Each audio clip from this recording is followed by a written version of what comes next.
তাই তো কবি লিখতেছে বাবা, দয়ার নবীজি আমরা তোমায় ভুলতে পারি না, তোমার আম্মা আমেনা গো তোমার দুধ হালিমা। ঘুম লেগেছে মনে হয় আপনার, নাকি ঘুম লেগেছে? আল্লাহু আকবার বলুন তো, ইয়া রাসূলুল্লাহ, ইয়া রাসূলুল্লাহ। সবাই জেগে আছে, আল্লাহু আকবার কবীরা। দয়ার নবীজি আমরা তোমায় ভুলতে পারি না, তোমার আম্মা আমেনা গো তোমার দুধ হালিমা, তোমার আম্মা আমেনা গো তোমার দুধ হালিমা। তুমি এলে মা আমেনার ঘরে,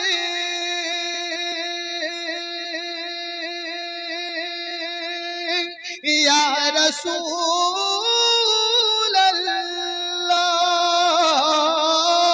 তুমি এলে মা আমিনার ঘরে, খোদার করুণা পড়ে সেই ঘরে, এ যে নূরে খোদা সবাই হলো ফিদা, এ যে নূরে খোদা সবাই হলো ফিদা, তোমার দোয়া কবুল করতে খোদা দেরি করে না, তোমার আম্মা আমেনা গো তোমার দুধ হালিমা, তোমার আম্মা আমেনা গো তোমার দুধ হালিমা। এবার শুনুন, তুমি এলে মা হালিমার ঘরে, ইয়া রাসূলুল্লাহ,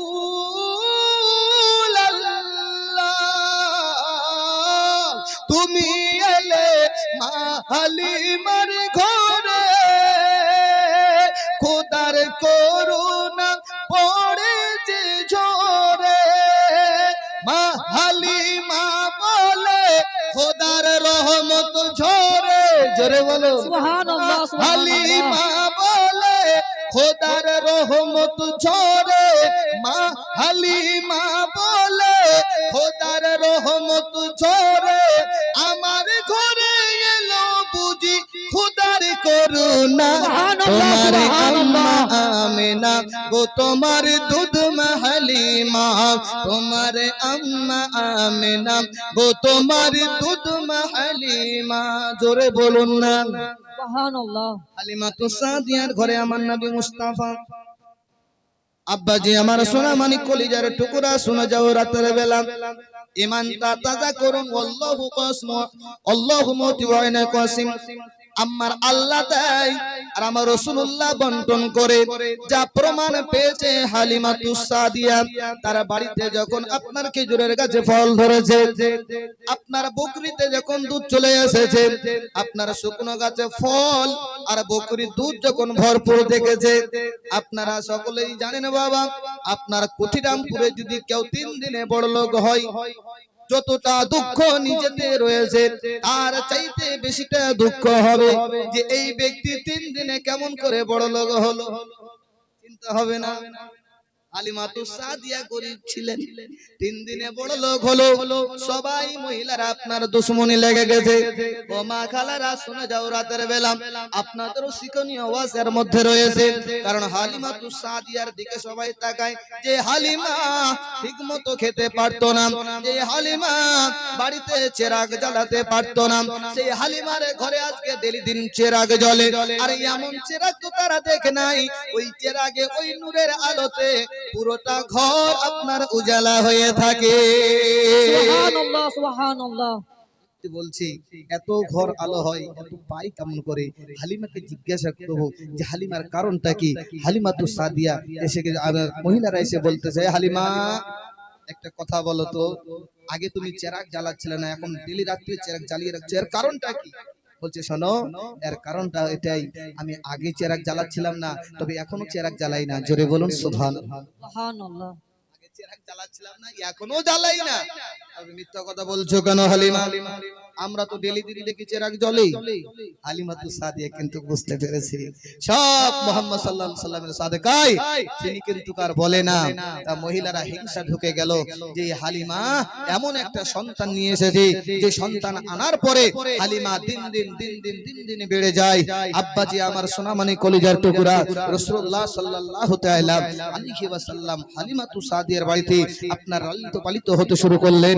হালিমাতু সাদিয়ার বাড়িতে আমার রাসূলুল্লাহ সাল্লাল্লাহু তাআলা আলাইহি ওয়াসাল্লাম পায়খানা এবং পেশাব, হালিমাতু সাদিয়া বলে আমি এতটাই চেষ্টা করেছিলাম মুহাম্মদের পায়খানা পেশাবকে দেখতে পেলাম না। বলবেন মৌলভী সাহেব সে কি নবী পায়খানা পেশাব করে নাই? বলে হ্যাঁ করেছিলেন, কিন্তু তিনি যখন পায়খানা আর পেশাব করতেন মাটি খেয়ে নিত। জোরে বলুন সুবহানাল্লাহ। আমার রাসূলুল্লাহর পেশাব পাক, রাসূলুল্লাহর পায়খানা পাক, নাপাক নয়। একটা হাদিস নোট করুন, উম্মে আইমান নাম রাসূলুল্লাহ সাল্লাল্লাহু তাআলা আলাইহি ওয়াসাল্লামের যখন বয়স হয়ে গিয়েছিল, উম্মে আইমানকে বলতেছে উম্মে আইমান রে আমার এই পেশাবটা তুমি বাইরে ফেলে দাও। সঙ্গে সঙ্গে উম্মে আইমান পেশাবের থলিটা নিয়েছেন, বাইরে নিয়ে এসেছেন আব্বা। বাইরে নিয়ে আসার পরে উম্মে আইমান বলতেছে আমার রাসূলুল্লাহ সাল্লাল্লাহু তাআলা আলাইহি ওয়াসাল্লাম অদৃশ্য সংবাদদাতা, আমার রাসূলুল্লাহ সাল্লাল্লাহু তাআলা আলাইহি ওয়াসাল্লামের পেশাব হচ্ছে পাক, তবে এই পাক পেশাবটা আমি কোথায় ফেলবো না জানি কেউ আপনার পা দিয়ে দেবে, না জানি কেউ আপনার বেয়াদবি হয়ে যাবে। উম্মে আইমান বলতেছেন আমার বিশ্বাস আমার আকীদা যে পেশাবটা কোথায় না ফেলে আমি গিলেই খেয়ে নিয়েছি। জোরে বলুন সুবহানাল্লাহ। বলবেন না সুবহানাল্লাহ? পেশাবটা খেয়ে নিয়েছি। বিরাদার স্পষ্ট হাদিসের মধ্যে পাওয়া যায় অদৃশ্য সংবাদদাতা নবী মুস্তাফা উম্মে আইমানকে ডাক দিয়ে বলছে উম্মে আইমান আমার পেশাব কোথায় বলো। উম্মে আইমান থরথর করে কাঁপতে শুরু করে দিয়েছে, যদি মিথ্যা কথা বলি তাহলে আমি ধরা পড়ে যাব। কিন্তু আমার নবী মুস্তাফা তো অদৃশ্য সংবাদদাতা, সঙ্গে সঙ্গে উম্মে আইমান বলতেছে ইয়া রাসূলুল্লাহ ইয়া হাবিবাল্লাহ হুজুর আমি ওই পেশাবটা না কোথাও ফেলে আমি নিজেই পেটে করে নিয়েছি, গিলে নিয়েছি, খেয়ে নিয়েছি। আমার রাসূলুল্লাহ বলতেছে উম্মে আইমান আমার পেশাব তোমার পেটে গিয়েছে, ওই পেটে আর কোনোদিন রোগ হবে না। সুবহানাল্লাহ সুবহানাল্লাহ।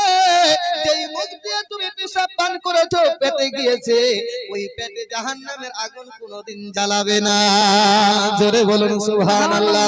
আব্বাজি আমার রাসূলের পেশাব আপনার পাক, পায়খানাও পাক।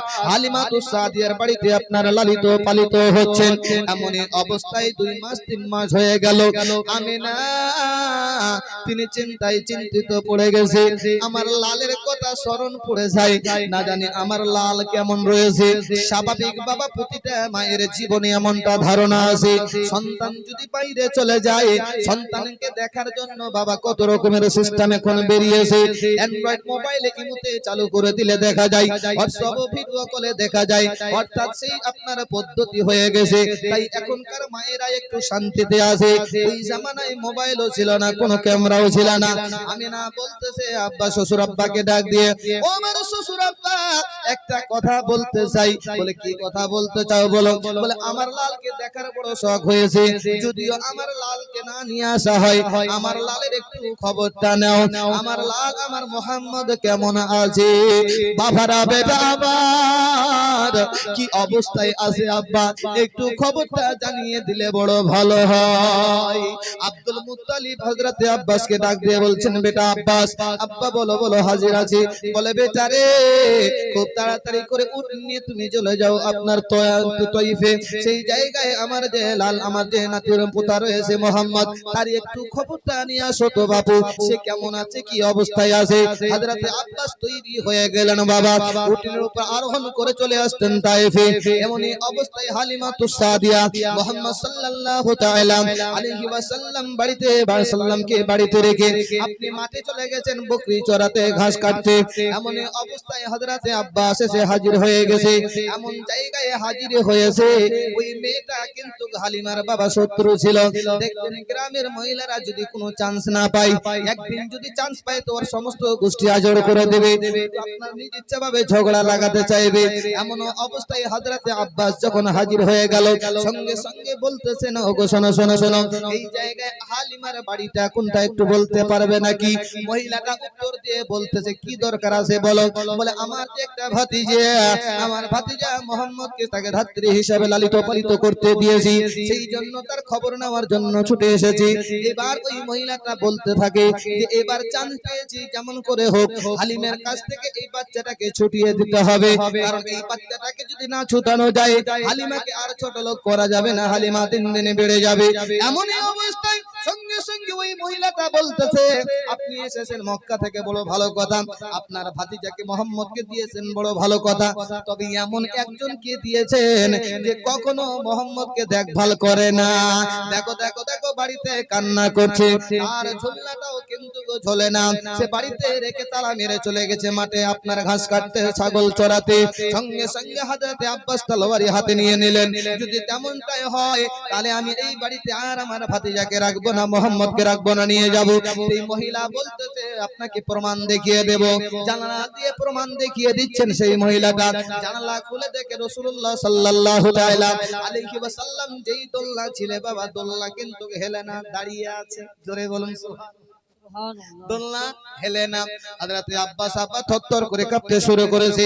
আর যেমনটা হোক না কেন হালিমাতুস সাদিয়া আসবে, আর আসলেই হালিমাতুস সাদিয়াকে ধাত্রীগৃহে আমি ছড়িয়ে দেব।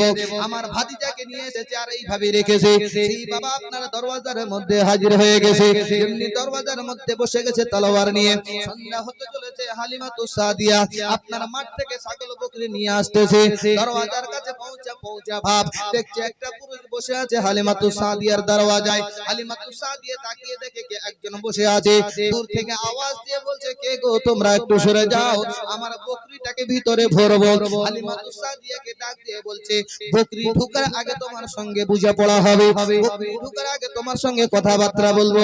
বলে কি বলতে চাও বলো। বলে আমার নাম হচ্ছে আব্বাস, আমার একটা ভাতিজা রয়েছে মোহাম্মদ। হালিমাতুস সাদিয়ার মনে আনন্দ হলো, মোহাম্মদের চাচাই এসেছে খবর নেওয়ার জন্য। হালিমাতুস সাদিয়া বকরি ছেড়ে সামনে আসলেন, আসার পরে বলতেছেন, ঠিক আছে চলুন বাড়িতে বসুন। বলে বসবো না, তবে আমার প্রশ্নের উত্তর দিতে হবে। বলে কি প্রশ্ন বলুন। বলে আমার প্রশ্ন হলো এটাই, আমার ভাতিজাকে দিয়েছি আপনাকে লালিত পালিত করার জন্য, আমার ভাতিজা দিন বেলা কেঁদে যায় কিন্তু তার দোলনাও দোলে না, এর কারণটা কি।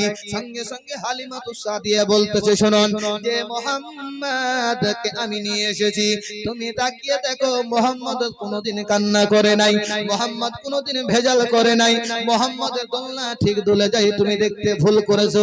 আব্বাস বলতেছে, আমার চোখ কখনো মিথ্যা দেখে না, আমি নিজ চোখে দেখেছি যে তোমার দোলনা বন্ধ রয়েছে, আমার মোহাম্মদের দোলনা বন্ধ রয়েছে।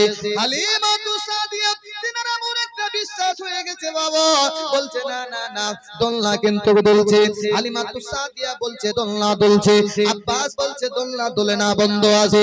এমনই অবস্থায় আল্লাহ পাক জিবরাইলকে বলে, জিবরাইল আর দেরি নয়, দেরি নয়, দেরি নয়, খুব তাড়াতাড়ি করে তুমি চলে যাও, আমার হাবিবের দোলনাটা গিয়ে তুমি দুলিয়ে দাও। জোরে বলে সুবহানাল্লাহ। জিবরাইল আলাইহিস সালাম রাসূলুল্লাহ সাল্লাল্লাহু তাআলা আলাইহি ওয়াসাল্লামের দোলনা দুলাতে এসেছে। এইদিকে হালিমাতুস সাদিয়া বাবা তালা খুলতেছে, তালা। এমন অবস্থায় তালা যখন খুলেছে, তালা খুলতে খুলতে আপনার আব্বাস যায়, এইদিকে জিবরাইল এসে আপনার হাজির হয়ে গেছে, দোলনা দোলাচ্ছে।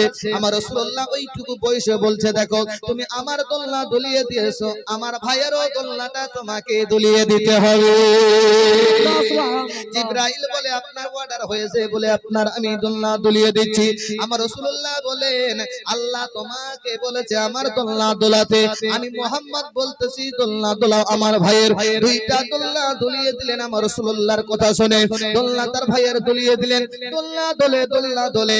এমনই অবস্থায় হালিমাতুস সাদিয়ার হযরত আব্বাস ভিতরে ঢুকেছেন, যেমনই দেখছেন দোলনা দোলে, হালিমাতুস সাদিয়া তাকিয়ে দেখিয়ে দিচ্ছেন আঙ্গুল দিয়ে, দেখো কত সুন্দর ভাবে তোমার ভাতিজা দোলনায় আপনার খেলা করে, দোলনা দোলে।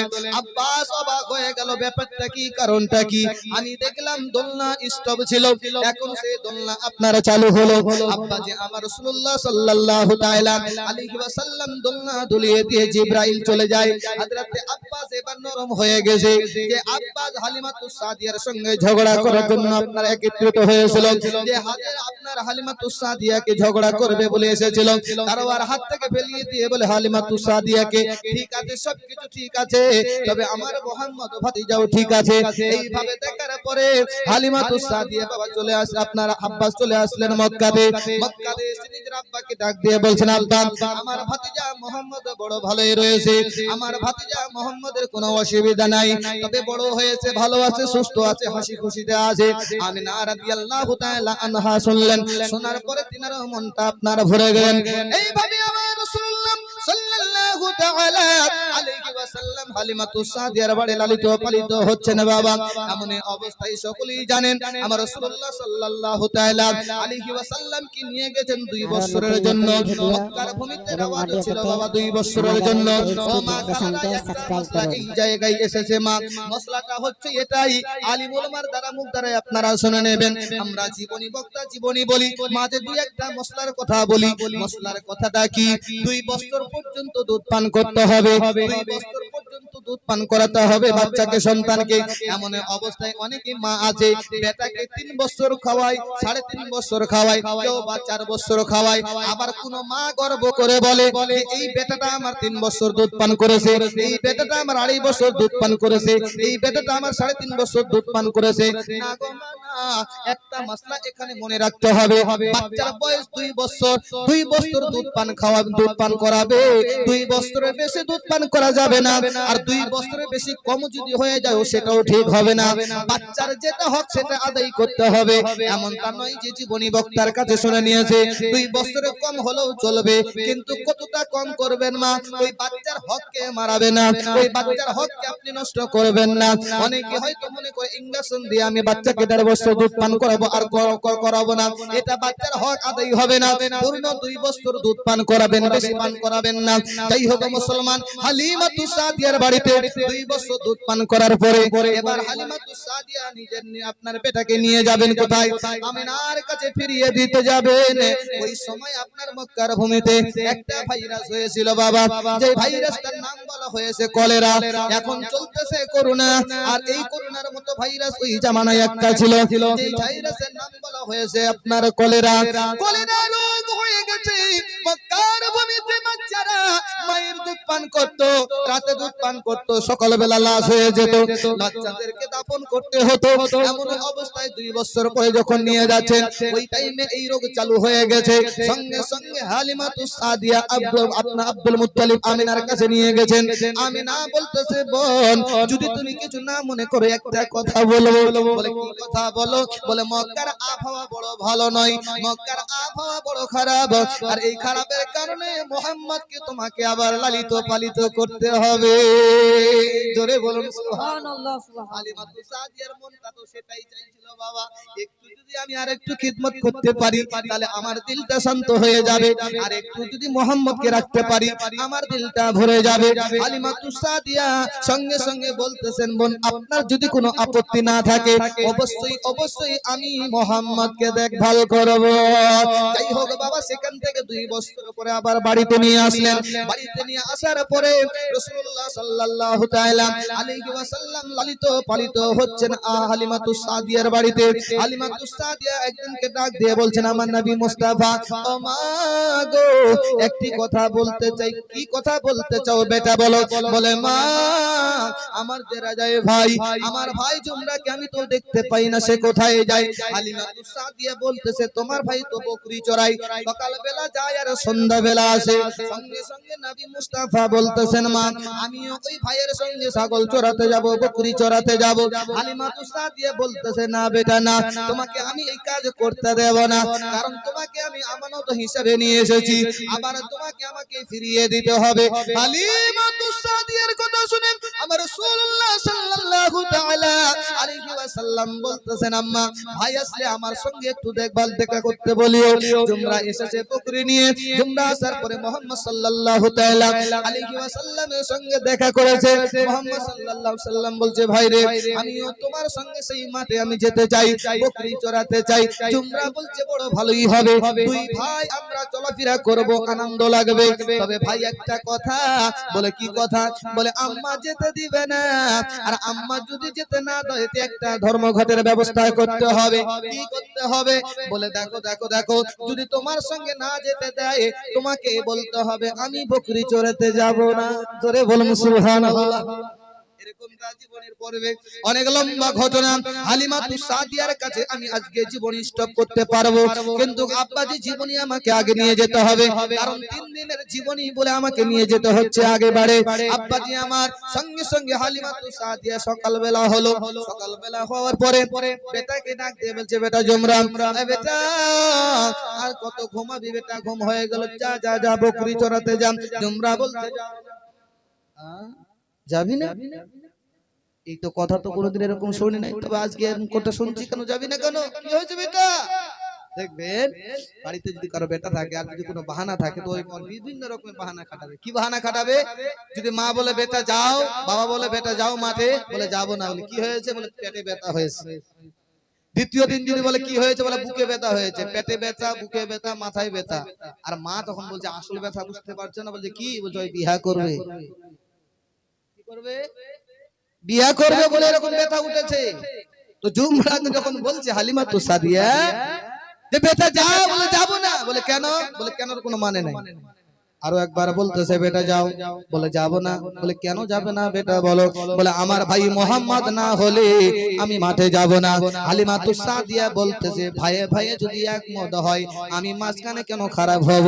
যাক যাক যাক যাক, মোহাম্মদ তার সঙ্গে বকরি চড়াতে যাক। হালিমাতুস সাদিয়ার বাড়িতে বাবা অলৌকিক অনেক ঘটনা ঘটেছে। এই হালিমাতুস সাদিয়ার বাড়িতে আপনার তীরের ঘটনা আছে, ভাঙ্গা তীর জোড়া দিয়েছেন, তার ঘটনা অনেক লম্বা আছে। তাই হোক মুসলমান, হালিমাতুস সাদিয়ার আপনার ছেলের সঙ্গে আমার রাসূলুল্লাহ মাঠে গিয়েছেন। আপনারা মাঠে যখন গিয়েছেন বাবা, মাঠ আপনার সূর্য বলা হয়েছে ছায়া করে। আপনার রাসূলুল্লাহ সাল্লাল্লাহু তাআলা আলাইহি ওয়াসাল্লামের দিকে সকলে তাকায়, সকলেই দেখে এমন অবস্থায় মনের যে পাকগুলো ছিল সবাই আপনার খুশিমাত ওয়ালা হয়ে রাসূলুল্লাহ সাল্লাল্লাহু তাআলা আলাইহি ওয়াসাল্লাম কদম বসি করার জন্য ছুটে আসছিল। এই দিকে জুমরা আপনার মাঠে খেলাধুলাতে আপনার মগ্ন হয়েছিল। এবার জুমরা দেখে তাকিয়ে কয়েকটা বাঘ ছুটে চলে এসেছে, আমার রাসূলুল্লাহ সাল্লাল্লাহু তাআলা আলাইহি সাল্লামকে দেখতেছেন। ওই সময়ের কিতাবের মধ্যে বলা হয়েছে বাঘ কদম বসি করে সাপ এসে আপনার মাথায় ছাতা করে। সবাই আপনার অবাক হয়ে যায়, কারণটা কি? এই যে বাচ্চার প্রতি এমনটা কি রয়েছে? রাসূলুল্লাহ সাল্লাল্লাহু তাআলা আলাইহি ওয়াসাল্লামকে আপনার বাড়িতে নিয়ে এসেছেন আব্বা। আর দ্বিতীয় দিনে আপনার জুমরা বলতেছে আম্মা আমার ভাইকে মাঠে আমি নিয়ে গিয়েছিলাম, মাঠে নিয়ে যাওয়ার পরে এই দৃশ্যগুলো দেখা গিয়েছে। হালিমাতুস সাদিয়া বলতেছে বেটা আর আমি মোহাম্মদকে পাঠাবো না, যদি কিছু হয়ে যায় আমিনাকে আমি কি বলবো? যদি কিছু হয়ে যায় আমিনাকে আমি কি বলবো? আর তোমাকে আমি যেতে দেব না। জুমরা চলে গেছে মাঠে, মুহাম্মদ সাল্লাল্লাহু তাআলা আলাইহি সাল্লাম বাবা বাড়িতে, মুহাম্মদ সাল্লাল্লাহু তাআলা আলাইহি ওয়াসাল্লাম বাড়িতে ছিলেন। আপনার চন্দ্র হয়ে আপনার খেলনা শুরু হয়েছে। সকলেই জানেন বাবা যে যে পর্যায়ে লোক থাকে তার খেলনা তেমনটাই থাকে। আমরা যদি আমরা নিজেদের সন্তানদের খেলনা নিয়ে আসি, যে যে টাইপের আছে সে সেই টাইপের খেলনা দেবে। কিন্তু আমার আপনার রাসূলুল্লাহর খেলনা ছিল আকাশের চাঁদ। জোরে বলুন সুবহানাল্লাহ। আকাশের চাঁদের সঙ্গে খেলা করতেন আমার আপনার রাসূলুল্লাহ সাল্লাল্লাহু তাআলা আলাইহি ওয়াসাল্লাম। যাই হোক আব্বাজি এমন অবস্থায় বন্ধুরা বলতেছে, বন্ধু শোনো শোনো শোনো, একটি কথা বলতে চাই। বলে কি বলতে চাও? যে ভাইটাকে তুমি নিয়ে এসেছিলে ওই ভাইটাকে তুমি কেন মাঠে নিয়ে আসো না? ওই জুমরা বলতেছে শোনো ভাই শোনো, মাঠে আর আনা যাবে না, যে অলৌকিক ঘটনাগুলো দেখা দিচ্ছে আম্মা আমাকে আর আনতে দেবে না। বন্ধুরা বাবা আপনারা সবাই একজোট হয়ে গেল। জুমরাকে বলতেছে বন্ধু শোনো শোনো শোনো, আমরা গিয়ে সকলে আরজি জানাবো, দেখি আমাদেরকে সে দিবে কে দেবে না, মাঠে আসতে দেবে কে দেবে না। এমন অবস্থায় বন্ধুরা সবাই একজোট হয়ে এসেছে। একজোট হয়ে এসেছে, একজোট হওয়ার আগের দিন আরেকটা ছোট্ট কথা, এই দিকে বাগেরা চিন্তায় চিন্তিত হয়ে পড়েছে। কি চিন্তা করে?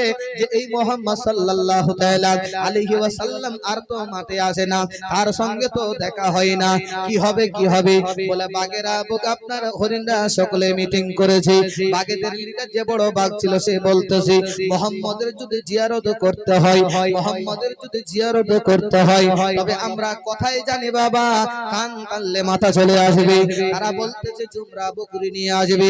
বকরি নিয়ে আসার পরে সেই জুমরার বকরিটাকে যে এক নম্বর বকরি, যেই বকরিটা আমার রাসূলুল্লাহ সাল্লাল্লাহু তাআলা আলাইহি ওয়াসাল্লামের বড় পেয়ারা, ওই বকরিটা হালিমাতুস সাদিয়ার পেয়ারা, ওই বকরিটা আমরা জঙ্গলে নিয়ে নেব।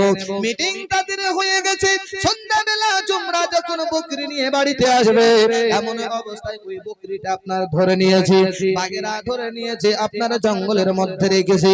এমন অবস্থায় জুমরা বাড়িতে এসে বলতেছেন, মা গো সর্বনাশ হয়ে গেছে মা। বলে কি হয়েছে সর্বনাশ বেটা, বল বল বল। বলে মা যেটা বকরি বড় ছিল সেই বকরিটা জঙ্গলে বাঘে নিয়ে নিয়েছে। এই কথাটা আমার রাসূলুল্লাহর কানে পৌঁছে গেছে। হালিমা তুসাদিয়া অবাক হয়ে গেল, আল্লাহ এই বকরি যদি খেয়ে নেয় তাহলে কি হবে? আল্লাহ তাবারক ওয়া তাআলার নবী মুস্তাফা যখন এই কথাটা শুনেছেন, আব্বা সকালবেলা এই দিকে রাসূলুল্লাহ সাল্লাল্লাহু তাআলা আলাইহি ওয়াসাল্লাম আর হালিমা তুসাদিয়া রওনা হয়েছে। রাত্রে বেলায় বাঘেরা ওই বকরিটাকে পহরা দিচ্ছে।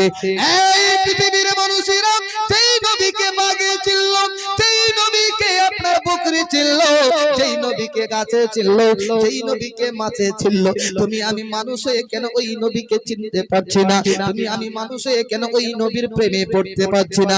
ছোটবেলার মুজিজা আমার রাসূলুল্লাহর কথাটা শুনে নাও আব্বা। বাঘ আপনার পহরা দিচ্ছে, রাত্রি বেলাতে পাহারা দিচ্ছে। কি পাহারা দিচ্ছে? হরিণ যেন না খেয়ে নেয়, আর হরিণ পাহারা দিচ্ছে বাঘ যেন বকরিটা না খেয়ে নেয়। একে অপরে আপনার পাহারা দিয়ে বাবা রাত কেটে চলে যায়। রাত কেটে গিয়ে সকাল হয়। সকালবেলা হালিমা তুসাদিয়া এগিয়ে যায়, আগিয়ে যায়। কোন জঙ্গলে নিয়েছে বেটা? বলে এই জঙ্গলে নিয়েছে। হালিমা তুসাদিয়া এদিক ওদিক দেখে। হালিমা তুসাদিয়াকে ডাক দিয়ে বলে, আম্মা টেনশন চিন্তা করো না আম্মা, বকরি যেইভাবে যাক না কেন অবশ্যই তোমার বকরিকে তুমি ফিরে পাবে। এক পা দু পা করে আগিয়ে গেছে। জঙ্গলের বাঘদেরকে ডাক দিয়ে বলছে, জঙ্গলের বাঘেরা তোমরা কি আমার মায়ের কি তোমরা বকরি নিয়েছো?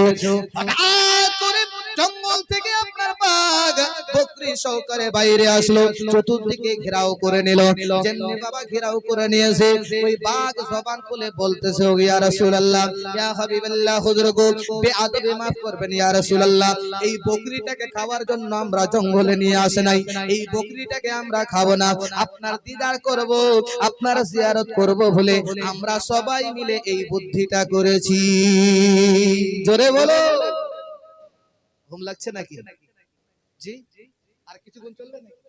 দরুদ পড়ি, আল্লাহুম্মা সাল্লি আলা সাইয়্যিদিনা মাওলানা মুহাম্মদ ওয়া আলা আলি সাইয়্যিদিনা ওয়া আলা আলি সাইয়্যিদিনা মাওলানা মুহাম্মদ সাল্লাল্লাহু তাআলা আলাইহি ওয়াসাল্লাম।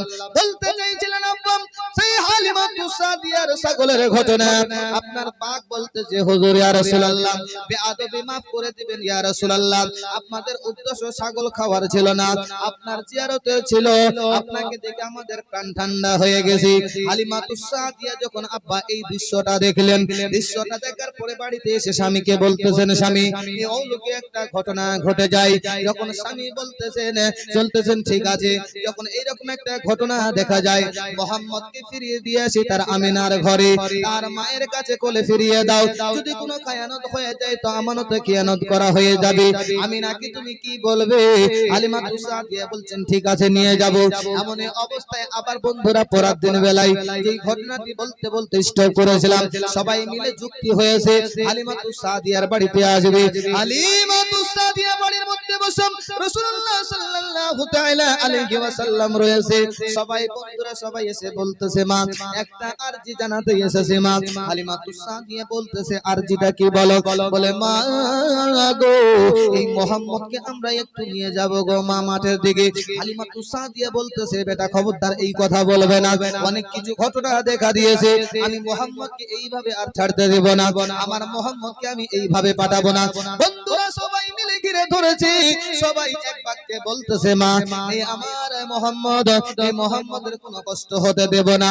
তোমরা বলতেছে মা, বন্ধুরা যখন বলতেছে মা আর জিদ করো না, জিদ করো না, মুহাম্মদ সাল্লাল্লাহু তাআলা আলাইহি ওয়াসাল্লাম কি আমাদের সঙ্গে দিন। বন্ধুরা বলতেছে, মা তুমি কখনো চিন্তা করবে না, যদি আমার ভাইয়ের পিপাসা লাগে গো মা, পিপাসার জন্য পানির ব্যবস্থা আমরা রেখে দেব। যদি আমার ভাইয়ের জন্য ক্ষুধা লাগে মা, খেজুরের ব্যবস্থা আমরা করে দেব। যদি ভাইয়ের কোনো রোদের প্রয়োজন হয় মা ছায়া করে দেব। মা বাবলা গাছের বনে মা বসার জায়গা করে দেব। কোনো অসুবিধা হবে না, অসুবিধা হবে না। হালিমা সাদিয়া চিন্তা করলেন সবাই যখন এই কথা বলে তাহলে ঠিক আছে বেটা নিয়ে যাও বলে সতর্ক হয়ে থাকবে, সাবধানে থাকবে যেন আমার মুহাম্মদের কিছু না হয়। আমার মুহাম্মদের যদি কিছু হয়ে যায় তাহলে আমি আমিনাকে কি কথা বলবো। এমন অবস্থায় আব্বা সঙ্গে সঙ্গে মাঠের মধ্যে গিয়েছে। বাবলা বনে আপনার গাছের নিচে বসা রয়েছে। বন্ধুরা সকলে আপনার খেলাধুলায় মাতোয়ালা রয়েছে। খেলাধুলা করে হঠাৎ করে বাবা তিনজন, কেউ বা লিখেছেন চারজন, আবার অন্য জায়গায় কেউ বা লিখেছেন দুইজন। দুইজন আপনার, তিনজন আপনার ফেরেশতা, আপনার সাদা ধবধবাওয়ালা পোশাক। কারো হাতে আপনার রয়েছে বাবা একটা লোটা, কারো হাতে রয়েছে একটা চাকু, কারো হাতে আপনার রয়েছে একটা গ্লাস পানি। আপনার তিনজন ব্যক্তি এসে হাজির হয়ে গেছে। জুমরা দূর থেকে তাকিয়ে দেখে তিনজন ব্যক্তি সাদা ড্রেসওয়ালা যখন এসে হাজির হয়ে গেছে, হাজির হয়ে দেখতেছে যে মুহাম্মদ সাল্লাল্লাহু তাআলা আলাইহি ওয়াসাল্লামকে সেখান থেকে একটা উঁচু পাহাড়ে নিয়ে চলে যায়। জুমরা দৌড়িয়ে দৌড়িয়ে আসে, আসার পরে দেখতেছে আরে আমার মুহাম্মদ ভাই আজকে আর বাঁচবে না, আমার ভাই শেষ হয়ে যাবে। এবার বাড়ি থেকে আপনার সঙ্গে সঙ্গে মাঠ থেকে বাড়িতে চলে এসেছে। আব্বাজি সকলেই জানেন কারো যদি কিছু হারিয়ে যায় বা কারো যদি কোনো কেউ একটা বিপদে পড়ে, কারো যদি একটা অ্যাক্সিডেন্ট হয়, আপনার হেঁটে শুরু করে দেয়, কথা ঠিক মতন বের হয় না, আপনার কথা বলতে একটু অসুবিধা হয়, শরীর কাঁপে। তোমরা দৌড়িয়ে বাড়িতে এসে বলতেছে মা সর্বনাশ হয়ে গেছে, সর্বনাশ হয়ে গেছে। কি হয়েছে বেটা বলো? বলে কথা ঠিক মতো বলতে পারে না। বলে মুহাম্মদকে তিনজন ব্যক্তি এসে উঠিয়ে নিয়েছে মা। তাদের হাতে ছুরি ছিল, তাদের ড্রেসগুলো সাদা ছিল। মনে হয় আমার ভাই আর মুহাম্মদ এই পৃথিবীর জমিনে হয়তো নাই। হালিমা সাদিয়া বলে আল্লাহ এ কি অবস্থা হলো, আমার মুহাম্মদের এ কি অবস্থা হলো। মা বেটা আপনার দৌড়তে শুরু করেছে যে আপনার পাহাড়ের উপরে আপনার সাক্ষ্য সাদর করেছে। আলিম ওলামাদের কাছ থেকে আপনারা জেনে নেবেন বাবা পৃথিবীর জমিনে আমার আপনার রাসূলুল্লাহ সাল্লাল্লাহু তাআলা আলাইহি ওয়াসাল্লাম আপনার কয়বার সাক্ষ্য সাদর হয়েছে। যা সূরা আলাম নাশরাহ লাকা সাদরাক থেকে প্রমাণ পাওয়া যায়। আলাম নাশরাহ লাকা সাদরাক ওয়া ওয়াদা'আনকা বিজরাক। জি টাইম হয়ে গেছে নাকি? যাই হোক, সূরা আলাম নাশরাহ লাকা থেকে প্রমাণ আমার রাসূলুল্লাহর কয়বার সিনা চাক হয়েছে? জি তিনবার। কয়বার? তিনবার। জানি না কে বলেছে বা কোথায় পড়েছেন, আমি পেয়েছি আমার রাসূলুল্লাহর সাক্ষ্য চাদর হয়েছে চারবার। কয়বার? সন্দেহ যদি থাকে আমি বলে দিচ্ছি এক এক করে, ঠিক আছে? একবার হয়েছে 3 থেকে 4 বছরের মধ্যে হালিমাতু সাদিয়ার বাড়িতে, যে ঘটনাটা আমি বলছি এখানে লুকায়িত আছে। একবার কোথায় হলো? হালিমাতু সাদিয়ার বাড়িতে। দুইবার কোথায় হলো? বলে তার চাচা আবু তালেবের বাড়িতে। তিনবার কোথায় হলো? তিনবার কোথায় হলো? আল্লাহু আকবার কাবীর। তিনবার কোথায় হলো? জি মেরাজে। আর চারবার? চারবারটা বলে দিলে তো টাকাই পাওয়া যাবে নাকি বলে? চারবারটা বাকি থাকবে। এই চারবারটা বাকি রাখলাম, ওটা কালকে বলবো, আজকে আর বলবো না। তবে আপনারা উত্তর দিয়েছেন তিনটা, আমি বলেছি কয়টা? চারটা। তো তিনটা তো বলেই দিলাম না, আর একটা যে হয়েছে ওটা আমি বলবো। রাসূলুল্লাহ সাল্লাল্লাহু আলাইহি ওয়াসাল্লামের সাক্ষ্য সাদর পৃথিবীর জমিনে কয়বার হয়েছে। যাই হোক, একটা বাকি থেকে গেল। আসুন আমরা ঘটনার দিকে যাই। এমন অবস্থায় রাসূলুল্লাহ সাল্লাল্লাহু তাআলা আলাইহি ওয়াসাল্লাম আপনার সাক্ষ্য সাদর করলেন। ওই তিনজন ফেরেশতা রাসূলুল্লাহ সাল্লাল্লাহু তাআলা আলাইহি ওয়াসাল্লাম সিনা থেকে নিয়ে আপনার নাভি পর্যন্ত ফেড়ে দেওয়া হলো। পৃথিবীর মানুষেরা রে, ও জগতের মুসলমানেরা আকীদাকে দুরুস্ত করে নিন, বাদমা যাহাবের পাল্লায় পড়বেন না। কি পড়বেন? একজন 100 টাকা করলো দান, নারে তাকবীর, নারে রিসালাত, সুবহানাল্লাহ। 100 টাকা দান করেছে, আমি তো দান চাইনি বাবা, আর আপনাদের কাছে অতটাও চাপ দেব না। সিরাতুন নবীর মুস্তাফাতে জালসা শুনে নবীর মহব্বতে 100 500 200 100 যদি দান করেন অবশ্যই আপনারা নিজ হাতে দান করবেন। দানের ফজিলতের কথা একটা গত রাত্রে বলেছিলাম, আজকে একটা লাস্টের দিকে বলবো দানের কি ফজিলত রয়েছে। তবে আব্বা 100 টাকা দিয়ে যখন শুরু হয়েছে, যদি কারো পকেটে থাকে 100 500 করে নিয়ে আসুন, অবশ্যই আপনাদের জন্য আমি দোয়া করব, কারণ আমি মুসাফির মানুষ, অনেক দূর মৃত্যুর থেকে আপনাদের মাঝে এসেছি। ইমাম সাহেব সহ বসা আল্লাহর দরবারে তিন ব্যক্তির দোয়া কবুল হয়, মুসাফিরের দোয়া কবুল হয়, মাতা পিতার দোয়া কবুল হয়, আর বলা হয়েছে মাজলুমের দোয়া কবুল হয়। আব্বাজি আমার অনেক সংসারে কারমা বন্ধের বিপদ থাকতে পারে, 100 500 300 100 করে টাকা যদি আপনারা দান করেন কমে যাবে না। আব্বাজি আমার জ্ঞানী মানুষ, আপনারা বুঝতে পারছেন, আসুন একটু আগে বাড়ি। রাসূলুল্লাহ সাল্লাল্লাহু তাআলা আলাইহি ওয়াসাল্লামের সাক্ষ্য সাদর করা হয়েছিল। আব্বাজি আমার পৃথিবীর মানুষেরা বলে কুল ইন্না আনা বাশরুম মিসলুকুম, কোরআনের আয়াত দেখে দেখে বলে দেয় দেখো নবী আমাদের মতো বাশার। এই পৃথিবীর মানুষেরা আমি বলতে চাই তুমি আমি যদি বাশার হই তবে আমার রাসূলুল্লাহ সাল্লাল্লাহু তাআলা আলাইহি ওয়াসাল্লাম হচ্ছেন সাইয়্যিদুল বাশার। তুমি আমি বাশার, আমাদের কোন জায়গায় যদি কেটে যায় অবশ্যই দাগ থাকে না আব্বা? দাগ আছে না? বলবেন দাগ কেমন থাকে? আমি 2014 তে অ্যাক্সিডেন্ট করেছিলাম আব্বা, বাইক চালিয়ে আসছিলাম জালসা করে, এই চোখের পাতাতে আমার 3টা সেলাই করা আছে, 3টা সেলাই। এত ডাক্তার দেখিয়েছি কিন্তু এই সেলাইয়ের দাগগুলো মেটে না। আমি প্রমাণ পেয়ে গেলাম আমরা বাশার, আমাদের দাগ কাটাকুটো হয়ে গেলে অপারেশন করলে মিটবে না। আর আমার রাসূলুল্লাহ সাল্লাল্লাহু তাআলা আলাইহি ওয়াসাল্লাম সিনা মুবারক থেকে নিয়ে নাভি মুবারক পর্যন্ত আপনার ফাড়ানো হয়েছে, ভিতরে যা কিছু ছিল বের করে দিয়ে জমজমের পানি দিয়ে আপনার ধুইয়ে দেওয়া হয়েছে। আব্বাজি আমার একজন ব্যক্তি আমার ওই যে বলা হয়েছে নাভি থেকে নিয়ে সিনা মুবারক পর্যন্ত হাত বলিয়ে দিয়েছে, চুল পরিমাণের দাগ কোথাও ছিল না, একটুকু দাগ নাই। এই পৃথিবীর মানুষেরা আকীদাকে দুরুস্ত করুন, আকীদাকে দুরুস্ত করুন। যাই হোক, হালিমাতুস সাদিয়া চলে গেছেন। হালিমাতুস সাদিয়া গিয়ে দেখছেন যে সিনা চাক করে সাক্ষ্য সাদর করে, তাই সেই ফেরেশতারা চলে যায় আর তাঁবুর মধ্যে রাসূলুল্লাহ বসা রয়েছে, আব্বা বসা রয়েছে। এমন অবস্থায় হালিমাতুস সাদিয়া গিলে বটে, মুহাম্মদ কি হয়েছে তোমার বলো, কোথায় তোমাকে কেজল কেটেছে, কোথায় তোমার লেগেছে বলো, তুমি কি ঠিক আছো নাকি বিটা?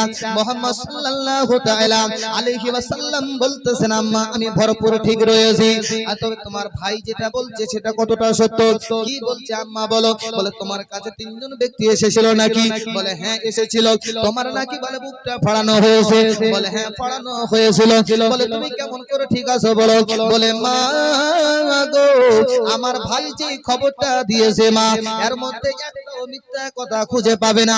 আমার কাছে 3জন ব্যক্তি এসেছিল, আমার আপনার বলা হয়েছে সিনা থেকে নিয়ে নাভি পর্যন্ত ফেলে দিয়েছিল। তবে মা সমস্ত ফেরানোর পরে যা কিছু ছিল বের করে দিয়ে একজন আমাকে হাত বলিয়ে দিয়েছে মা, ও মা আমার আর কোনো দাগ নাই, কিছু নাই। হালিমাতুস সাদিয়া ভাবতেছেন ছোট বাবু হয়তো কোনো কিছু হয়তো ভুল বলতেছে, কাপড় খুলেই দেখতেছি এবার কোথাও কিছু দাগ আছে নাকি। হালিমাতুস সাদিয়া বলতেছে একটু পরিমাণ কোথাও দাগ নাই, কিন্তু তার মনটা কিন্তু শান্তি আসে না। তিনি বলতেছেন না জানি আমার মুহাম্মদকে ওঝা ধরেছে, ওঝা তাকে ঝাড়ানোর জন্য নিয়ে যেতে হবে রাইবের বাড়িতে। এমনই অবস্থায় হালিমাতুস সাদিয়া এবার বলতেছে বাবা আচ্ছা সুবহানাল্লাহ, আর 100 টাকা দান করেছেন আল্লাহ কবুল করুন। হালিমাতুস সাদিয়া ভাবছেন না না না আমার বেটাকে উজায় ধরেছে মনে হয় ঝাড়তে হবে। হারিসকে ডাক দিয়ে বলছে স্বামী আর দেরি করব না, আমার মুহাম্মদকে আমি ফিরিয়ে দেব। কারণ একের পর একটা করে অলৌকিক ঘটনা দেখা যায়। মাদারের জন্য পুয়াতের মধ্যে লেগেছেন বাবা 3 বছর থেকে নিয়ে আপনার 4 বছর পর্যন্ত হালিমাতুস সাদিয়ার বাড়িতে লালিত পালিত হয়েছেন। নবী মুস্তাফা বড় হয়েছেন। এবার হালিমাতুস সাদিয়া কি করলেন? মুহাম্মদ সাল্লাল্লাহু তাআলা আলাইহি ওয়াসাল্লাম কি আপনার কোলে কোলে নিয়ে যাবেন রাহিবের বাড়িতে ওঝা ঝাড়াতে, ওঝার কাছে যে আপনার কবিরাজি ছিল ঝাড়তে, সে যে ঝাড়তে নিয়ে যাবে। মুহাম্মদ সাল্লাল্লাহু তাআলা আলাইহি ওয়াসাল্লাম কি নিয়ে গেছে বাবা 3-4 জন আপনার রাহিব পণ্ডিত বসা রয়েছে। হালিমাতুস সাদিয়া ডাক দিয়ে বলে শোনো শোনো শোনো, আমি যে বাচ্চাটাকে নিয়ে এসেছি একটু দেখো না। হালিমাতুস সাদিয়াকে জিজ্ঞাসা করছে বাচ্চাটার নাম কি? বলে বাচ্চাটার নাম হচ্ছে মুহাম্মদ। জোরে বলুন সুবহানাল্লাহ। ওই রাইবরা ওই পণ্ডিতরা তারা তৌরাত জব্বুর ইনজিল কিতাবের আপনার তৌরাত জব্বুর ইনজিল কিতাবের পণ্ডিত, তারা বুঝতে পেরেছে যে মুহাম্মদ যে হবে তার বাপের নাম আব্দুল্লাহ হবে, মায়ের নাম আমিনা হবে, কুরাইশ বংশে আপনার জন্মগ্রহণ করবে। এই মুহাম্মদ পয়দা হলে একে কতল করে দিতে হবে, একে বাঁচিয়ে রাখা যাবে না। তারা বাবা গোল মিটিং করে হালিমাতুস সাদিয়াকে জিজ্ঞাসা করছে তার নাম কি? বলে মুহাম্মদ। আচ্ছা মুহাম্মদের বাপের নাম কি? বলে আব্দুল্লাহ। আব্দুল্লাহ তার স্ত্রীর নাম কি? বলে আমিনা। সে কোথায় জন্ম জন্মগ্রহণ করেছে। হালিমা রাগ করে বলতেছে সে কুরাইশগঞ্জে আপনার জন্মগ্রহণ করেছে। হালিমা তুসাদিয়া বলতেছে আমি দেখিয়েছি আমার বাচ্চাকে, আপনি ছেড়ে দিবেন, আপনি দেখবেন। তবে গোষ্ঠীর নাম কেন শুনতেছেন বলেন? সঙ্গে সঙ্গে একটা রাহিব বলতেছে এটাই হচ্ছে মোহাম্মদ। মোহাম্মদ পয়দা হয়ে গেছে, মোহাম্মদকে জবাই করতে হবে, কাটতে হবে। হালিমা তুসাদিয়া বলে আল্লাহ, যার জন্য আমি ছাড়তে নিয়ে আসলাম তারা উল্টো চাল চালায়, তারা উল্টো কথা বলে। ছট করে মোহাম্মদকে কেড়ে নিয়ে বলতেছে দাও দাও দাও, আমার বেটাকে আমার কোলে দিয়ে দাও, তোমাদেরকে ঝাড়ানোর জন্য দিয়েছিলাম, তোমরা উল্টোটা বলছো। সঙ্গে সঙ্গে হালিমা তুসাদিয়া নিয়ে আপনার দৌড় লাগিয়েছে। স্বামীকে সঙ্গে নিয়ে বলে স্বামী গো, আর আমি এই জায়গায় থাকবো না, আমি চলে যাচ্ছি মক্কায়, আমি ফিরিয়ে দেব। হালিমা তুসাদিয়া রাদিয়াল্লাহু তাআলা আনহা আপনার রাসূলুল্লাহ সাল্লাল্লাহু তাআলা আলাইহি ওয়াসাল্লামকে কোলে করে নিয়ে আপনারা যাচ্ছেন বাবা জঙ্গল দিয়ে। হালিমা তুসাদিয়া আপনার মুখটা ঢাকে রেখেছেন। সঙ্গে সঙ্গে বাগরা আপনার জঙ্গল দিয়ে তাকিয়ে দেখেন হালিমা তুসাদিয়াকে রাসূলুল্লাহ বলতেছেন মা গো, আসল থেকে মুখটা সরিয়ে দাও গো মা। কেন বেটা? বলে মা সরিয়ে দাও।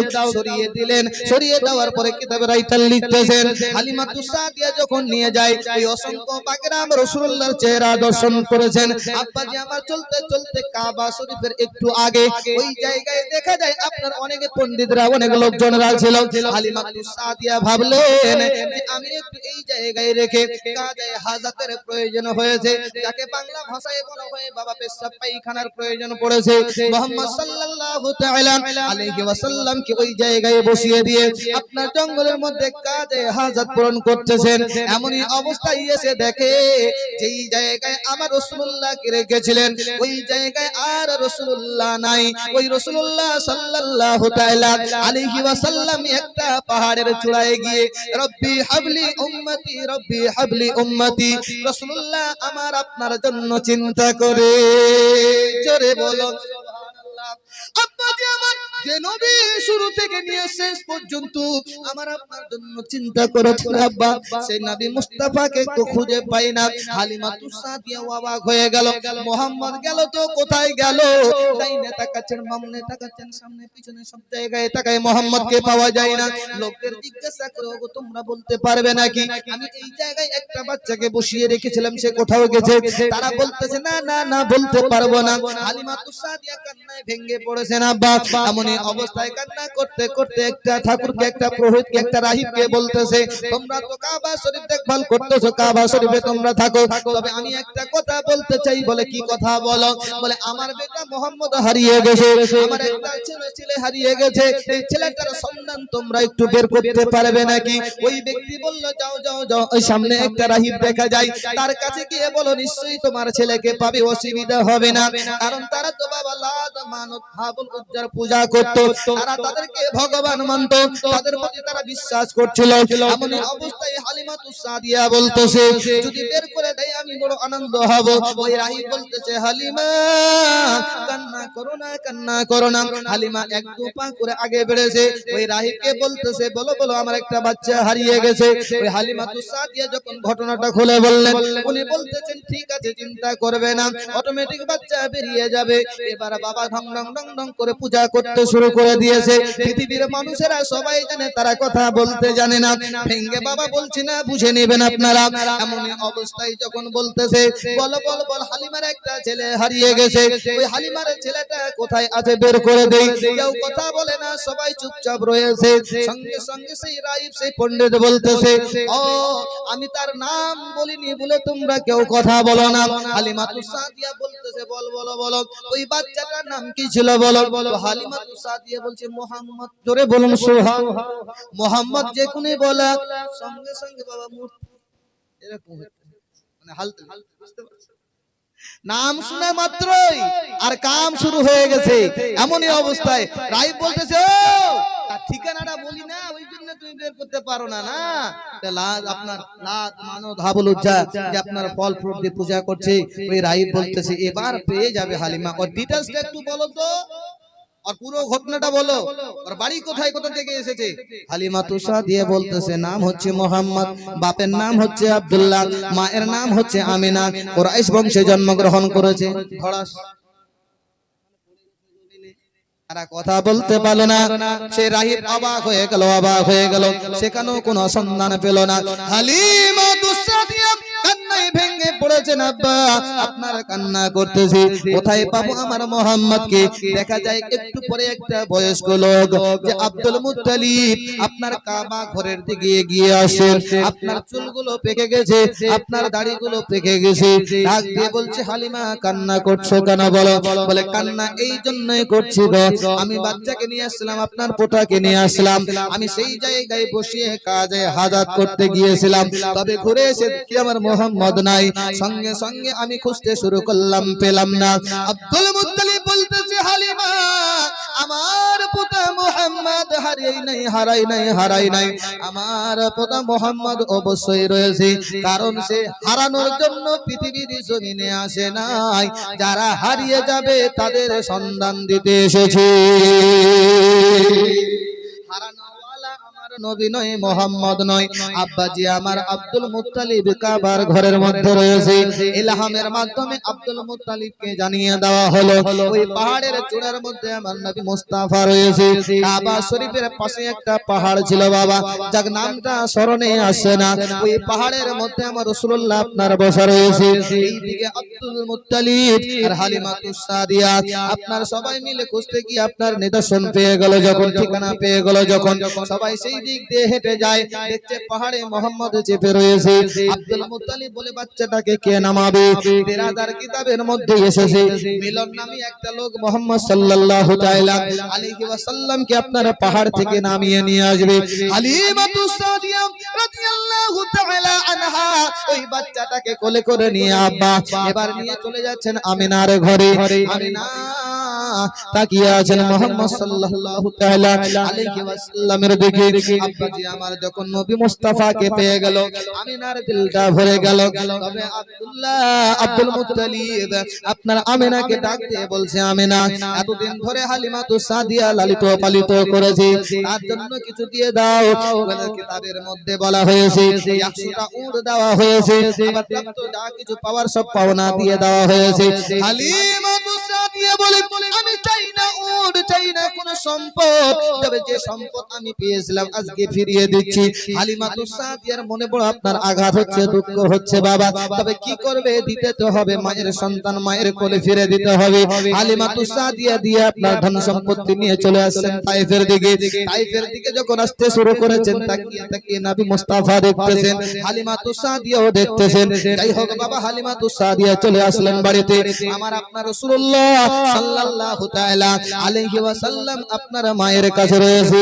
ছেলের বয়স হয়ে গেছে বাবা আপনার 4 বছর, 4 বছর থেকে নিয়ে 6 বছর পর্যন্ত আমার আপনার রাসূলুল্লাহ সাল্লাল্লাহু তাআলা আলাইহি ওয়াসাল্লাম মায়ের কাছে আদর পেয়েছেন। আব্বাজি আমার পিতা তো জন্ম অবস্থায় ইন্তেকাল করেছে, এবার মায়ের কাছে লালিত পালিত হচ্ছে।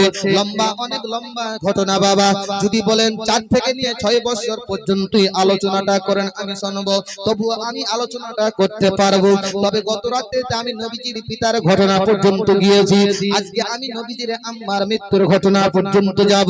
আব্বাজি আমার আপনারা সকলেই জীবনে শুনেছেন বাবা, এই 6 মাস আর 4 মাস, এই 6 বছর 4 বছর, এই 2 মাস 2 বছরের মধ্যে যতগুলো অলৌকিক ঘটনা ঘটেছে কম বেশি আমরা সকলেই জানি।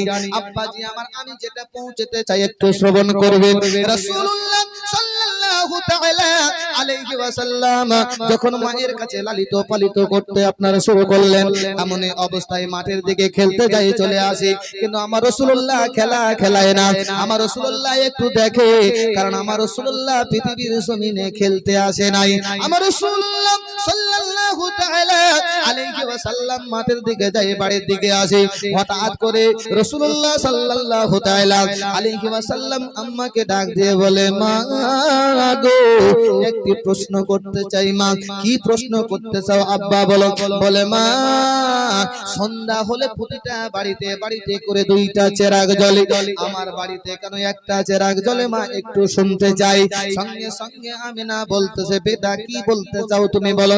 বলে মা গো সব বেটারা আপনার খেলতে যায় মাঠের মধ্যে, আমি মোহাম্মদ তাকিয়ে তাকিয়ে দেখি প্রতিটা লোকের বাবা আসে আর বেটাদেরকে নিয়ে যায়, তাদের আদর কোলে কোলে করে নিয়ে যায়।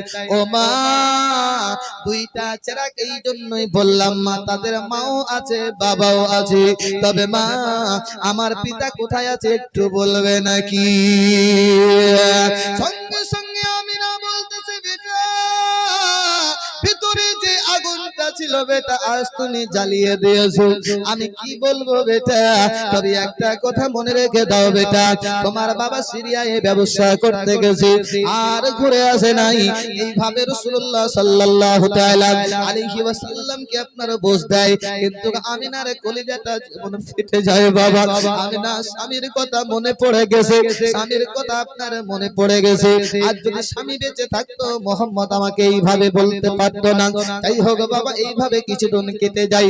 হঠাৎ করে আমার রাসূলুল্লাহ বলতেছেন, মা ও মা আমি একটু নানার দেশে বেড়াইতে যাব গো মা। সঙ্গে সঙ্গে রাসূলুল্লাহ সাল্লাল্লাহু তাআলা আলাইহি ওয়াসাল্লামের কথা শুনে আমিনা গিয়ে শ্বশুর আব্বাকে বলতেছে, ওগো আব্বা আমি একটা কথা বলতে চাই। কি বলতে চাও বেটি বলো? বলে আপনার ছেলে ইন্তেকাল হয়ে যাওয়ার পরে আমি কোনোদিন আপনার কাছে কিছু আরজি জানাইনি, আজকে একটা কথা বলতে চাই আব্বা। কি বলতে চাও বেটি বলো, সব কথা আমি মেনে নিব। বলে আব্বা আমি একটু যাব বাপের বাড়ি বেড়াইতে, কারণ আমার বেটা মোহাম্মদকে একটু দেখিয়ে নিয়ে আসবো, তার নানার বাড়িতে বেড়াইতে নিয়ে যাব, তাহলে মোহাম্মদের মনটা ভালো হবে, সুস্থ হবে। আব্দুল মুত্তালিব অঝর নয়নে কান্না করতে লাগলেন, বেটি যেই রাস্তা দিয়ে তোমার বাপের বাড়ি বেড়াইতে যাবে সেই রাস্তার কথা আমার মনে পড়ে যাচ্ছে। এই রাস্তা দিয়ে আমার বেটা আব্দুল্লাহ গিয়েছিল, দ্বিতীয়বার ফিরে আসে নাই। আমিনা তুমি যাবে যাও বেটি, তোমাকে মানা করব না, তবে বেটি রে তুমি কোনোদিন বেশি দেরি করবে না, খুব তাড়াতাড়ি করে চলে আসবে। আমিনা বলতেছেন, আব্বা ঠিক আছে অসুবিধা নাই, খুব তাড়াতাড়ি করে চলে আসবো। আব্বাজি আমার রাসূলুল্লাহ সাল্লাল্লাহু তাআলা আলাইহি ওয়াসাল্লাম কে সঙ্গে নিয়ে আব্দুল মুত্তালিব বলতেছে, বেটি যাবে তো তোমার সঙ্গে কে যাবে? তবে তার একটা বাদী ছিল উম্মে আইমান। উম্মে আইমানকে আব্দুল মুত্তালিব ডাক দিয়ে বলতেছে, উম্মে আইমান রে খুব তাড়াতাড়ি করে উটনিটা সাজিয়ে নাও, উটনিটা সাজিয়ে তুমি আমিনার সঙ্গে যাও। তবে উম্মে আইমান তুমি আমার মুহাম্মদের প্রতি লক্ষ্য করবে, আমিনার প্রতি লক্ষ্য করবে, এইভাবে তুমি দেখভাল করবে, তাদেরকে তুমি দেখভাল করবে। এমনই অবস্থায় উটনি সাজা হয়ে গেছে। আব্বা শ্বশুর আব্বার কাছে বিদায় নিলেন আমিনা। রাসূলুল্লাহ সাল্লাল্লাহু তাআলা আলাইহি ওয়াসাল্লাম দাদুর কাছে গিয়ে বলে, দাদু যাচ্ছি নানার দেশে বেড়াইতে গো দাদু, ছুটি দাও ছুটি দাও। বলে হ্যাঁ ছুটি তো দিয়ে দিয়েছি, যাও। বাবা দাদু আর নাতির মধ্যে কতটাই না মজা হয়, নানা আর নাতির মধ্যে কতটাই না গল্প হয়, আনন্দ হয়। আব্বাজি আমার আব্দুল মুত্তালিবের যেন বুকটা ফেটে যায়। আব্দুল মুত্তালিব একটাই চিন্তা করছেন, যে রাস্তা দিয়ে যাচ্ছিল এই রাস্তা দিয়ে আমার বেটা আর ঘুরে আসে নাই, জানি না আমিনা আর ঘুরে আসবে কিনা। উটনি সাজা হয়ে গেছে বাবা, উটনিতে চড়েছেন উম্মে আইমান। উটনি যখন উম্মে আইমান সামনে চড়েছে, পিছনে এবার মোহাম্মদ, তারপরে আপনারা বলা হয়েছে আমিনা। উম্মে আইমান চড়ে আপনার লোক উটের লাগাম টানতে শুরু করে দিয়েছে। আল্লাহর হুকুমে উঠে বলতেছে, আল্লাহ একবার আমাকে জবান দিয়ে দাও গো আল্লাহ, আমি যেন উম্মে আইমানকে আমার মনের কথাটা বলতে পারি। সঙ্গে সঙ্গে উম্মে আইমান আপনার উটনিটা যে ছিল, আল্লাহর হুকুমে উটনির জবানটা খুলে দেওয়া হলো। উটনি বলতেছেন, উম্মে আইমান রে তুমি যদি আমাকে টানতে টানতে নাকের ডগা বরাবর পর্যন্ত নিয়ে যাও, আমি উঠে এক ধাপ আগে বাড়বো না। কেন আগে বাড়বে না? বলে সাইয়্যিদুল মুরসালিন ইমামুল আম্বিয়া পিছনে থাকবে, তুমি সামনে থাকবে, এটা বেয়াদবি আমি সহ্য করব না। যে ইমামুল আম্বিয়া সর্বদাই আগে থাকবে, তাকে আগে না বসা পর্যন্ত আমি উঠ এক ধাপ আগে যাব না। জোরে বলুন সুবহানাল্লাহ। উট চিনল নবীকে, কিন্তু দুপায়া মানুষ এখনো চিনতে পারল না। আব্বাজি আমার উম্মে আইমান কি করলেন, মুহাম্মদ সাল্লাল্লাহু তাআলা আলাইহি ওয়াসাল্লাম কে সামনে বসিয়েছেন। যেমনি সামনে বসিয়েছেন বাবা উট চলতে শুরু করেছে, উট চলতে শুরু করেছে। চলতে চলতে চলতে চলতে ত্রিমণি রাস্তা, একটা আপনারা বলা হয়েছে মুলকে শামের দিকে গেছে, একটা মদিনা মুনাওয়ারার দিকে গেছে, একটা ইয়ামানের দিকে গেছে।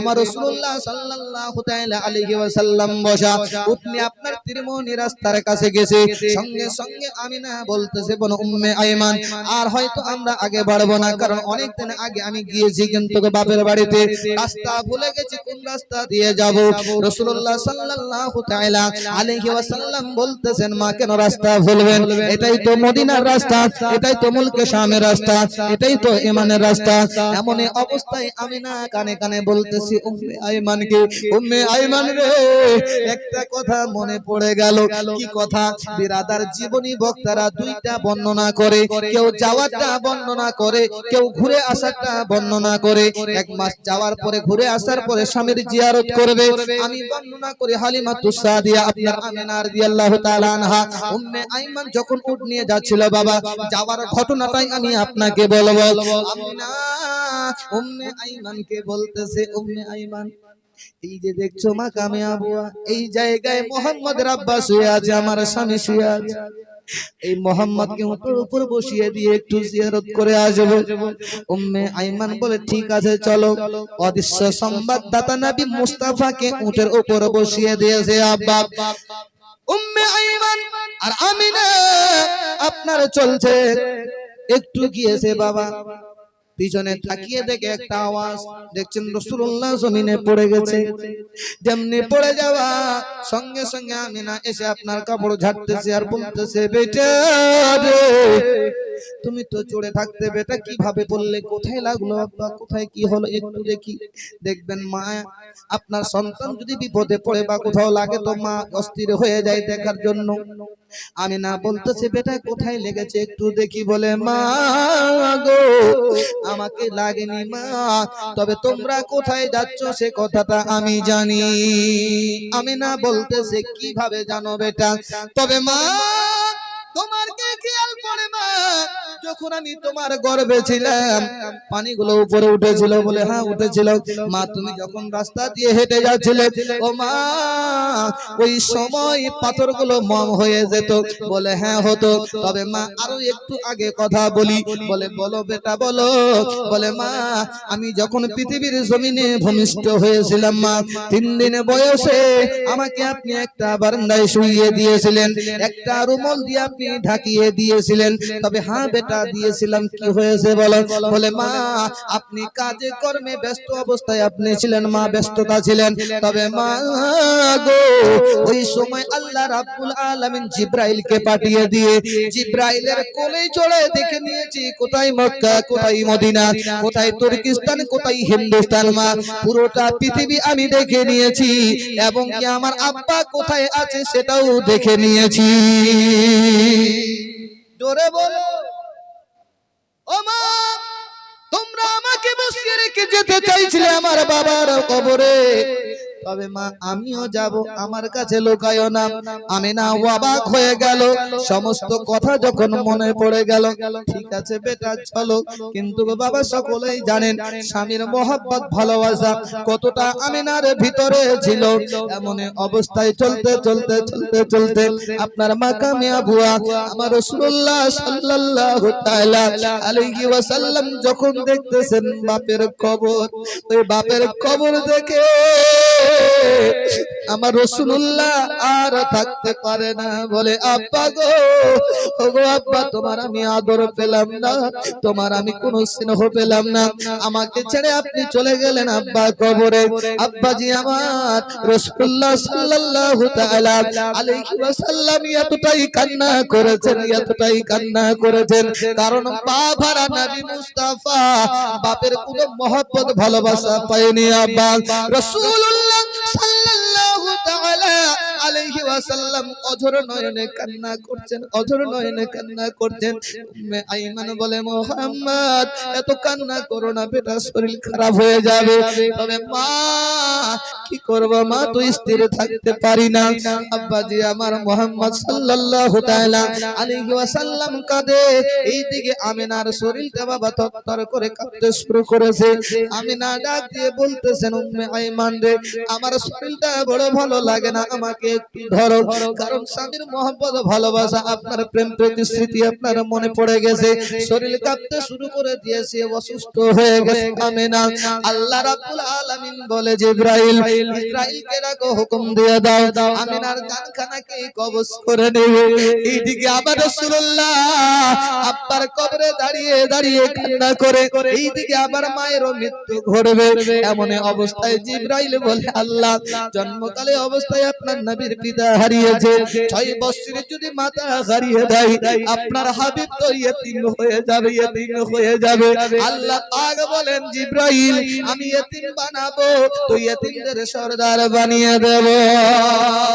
এইদিকে বাবা আলী আপনার উম্মে আইমান ধরে নিয়েছে মোহাম্মদকে, বলছে মোহাম্মদ দেখো তো তোমার মা কতটা অসুস্থ হয়েছে, সুস্থ হয়েছে বাবা, আপনার শরীরটা কাঁপতে শুরু করে দিয়েছে। আস্তে করে আপনার বাবলা গাছের আপনার সেই জায়গায় হিলনি দিয়ে বসিয়েছে। আমেনা মোহাম্মদকে ডাক দিয়ে বলতেছে, বেটা মোহাম্মদ এত কান্না করবে না বেটা, তোমার কান্না আমি আর সহ্য করতে পারি না বেটা রে। জানি না বেটা হায়াত মৌতের কথা বলা যাবে না, সর্বদাই সত্য কথা বলবে বেটা, তোমার টাইটেল তো আল আমিন হবে বেটা। মোহাম্মদকে গালে চুমো দেয়, মোহাম্মদকে আপনার মাথা নেড়ে দেয়।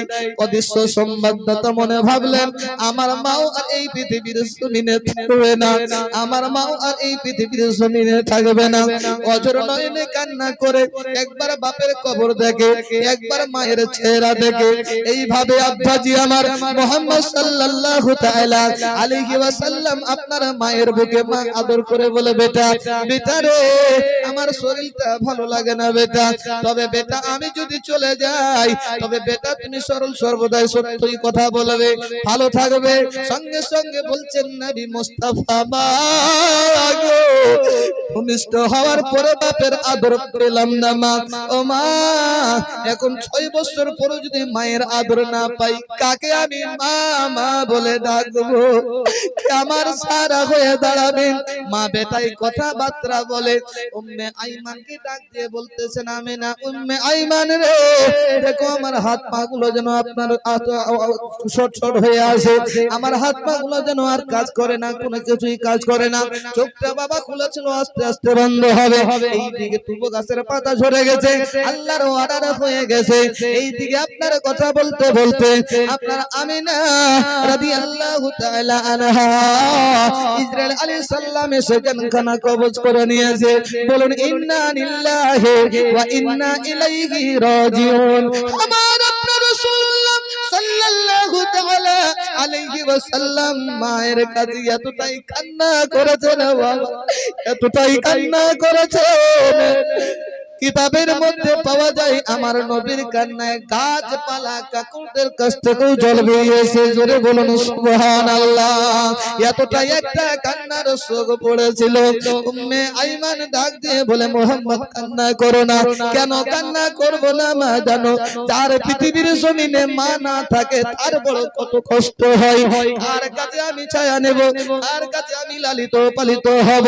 বিরাদার নবী মুস্তাফা সেই জায়গায় এতটা কান্না করেছেন মাকে হারানোর পরে, যে আমার মুখ নাই যে আপনাদেরকে প্রকাশ্য বলি, কারণ এতটাই ব্যথা আমার রাসূলুল্লাহর অন্তরে ছিল। 6 বছরে মা হারিয়ে দিল, ইয়েতিম। জোরে বলে ইয়েতিম নবী আব্বাজি আমার, সেই মা ইন্তেকাল করেছেন। আর ওই মায়ের জন্য আমরা দোয়া করব কি করব না? একটু কথা বলেন, করব কি করব না? অবশ্যই করব। তবে বাবা মহব্বতে চাইব আমার রাসূলুল্লাহর দিকে তাকিয়ে, ইয়েতিম নবীর দিকে তাকিয়ে। কোন বাপ যদি পারেন 500 টাকা আপনার এই মসজিদে আপনার বলা হয়েছে স্টেজে এসে দেবেন, দোয়া করব আব্বা, দোয়া করব। কোন মা যদি থাকেন আমার রাসূলুল্লাহর মহব্বতের দিকে তাকিয়ে আপনার 500 টাকা 200 টাকা 100 টাকা নিয়ে আসবেন, একটু সকলকে নিয়ে দোয়া করব। আমার রাসূলুল্লাহ কান্না করেছেন আব্বা, আর জীবনে জালসাতে যদি রাসূলের মহব্বতে দুটি চোখের জল ঝরে যায়, আমার রাসূলের মহব্বতে যদি মহব্বতের টাকা বেরিয়ে যায়, না জানি এই টাকাটা যদি কবুল হয়ে যায়, অবশ্যই এর জাদা এর বদলা কাল কিয়ামতের ময়দানে আল্লাহ দেবে, অবশ্যই দেবে। আসুন আব্বা একটু দোয়া করব। আছে 500 টাকা দিনে वाले? কোন যোগ্য মায়ের যোগ্য সন্তান যে মৌলভী সাহেব আমি 500 টাকা দেব, তবে নিয়ে আসলে দিয়ে দেব। আব্বাজি আমার কোন মা যদি থাকে একটু আপনারা দেবেন। মরতেই তোমাকে হবে তুমি ভুলে যেও না, হবে মাটির বিছানা গো তোমার। সুবহানাল্লাহ। আপিল শেখ নারে তাকবীর নারে রিসালাত। দেখেন আপিল শেখ তিনি মহব্বতে 500 টাকা দান করেছেন। আচ্ছা আব্বা কেউ আর হবে না, মাত্র 500 টাকা দিয়েছে আমার রাসূলের মহব্বতে।